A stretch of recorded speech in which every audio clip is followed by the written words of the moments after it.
आताची एक मोठी बातमी, मराठी बोलण्यावरून पुन्हा एकदा वाद जो आहे तो उफळून आलेला आहे। मीरा भाईंदरमध्ये एका दुकानदाराला मारहाण केल्यानंतर अशा काही घटना महाराष्ट्रामध्ये घडत आहेत जिथे मराठी बोला नाहीतर तुम्हाला इथून बाहेर हकलून दिलं जाईल, अशा बऱ्याच घटना, मारहाणीच्या घटना समोर आलेल्या आहेत। यानंतर पुन्हा एक प्रकार लोकल ट्रेनमध्ये घडलाय।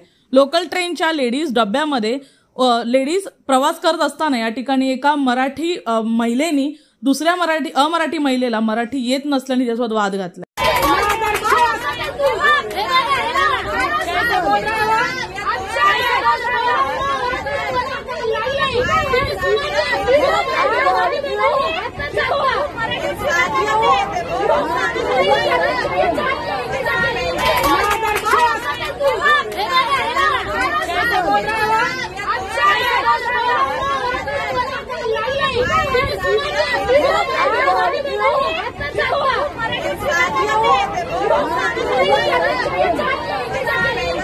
या संपूर्ण प्रकरणामध्ये तिला मराठी येत नाही म्हणून तिला बाहेर उतरण्यासाठी देखील सांगितलं जाते आणि हा व्हिडिओ सध्या सोशल मीडियावर प्रचंड व्हायरल होत आहे। तुम्हाला मराठी येत नाही तर गाडीतून खाली उतरा, गाडीमध्ये प्रवास करू नका, इथपर्यंत आता गोष्टी वाढलेल्या आहेत।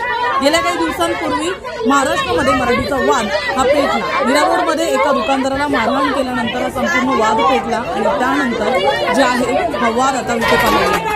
त्यानंतर मीरा रोडमध्ये राज ठाकरे यांची एंट्री झाली। मी मराठीचा मोर्चा, प्रताप सरनाईकांवर झालेला हल्ला आणि त्यानंतर राज ठाकरे यांची ग्रँड एंट्री। यानंतर आता मराठी ही महाराष्ट्रामध्ये गरजेची आहे। ज्यांना मराठी येत नाही त्यांनी शिकायला हवी आणि जर तुम्हाला माज असेल तर तो असाच उतरवला जाईल असं देखील मनसैनिकांकडून म्हटलं जातं। पाहूया संपूर्ण व्हिडिओ काय आणि कशा प्रकारे आता संपूर्ण मुद्दा तापत चाललेला आहे।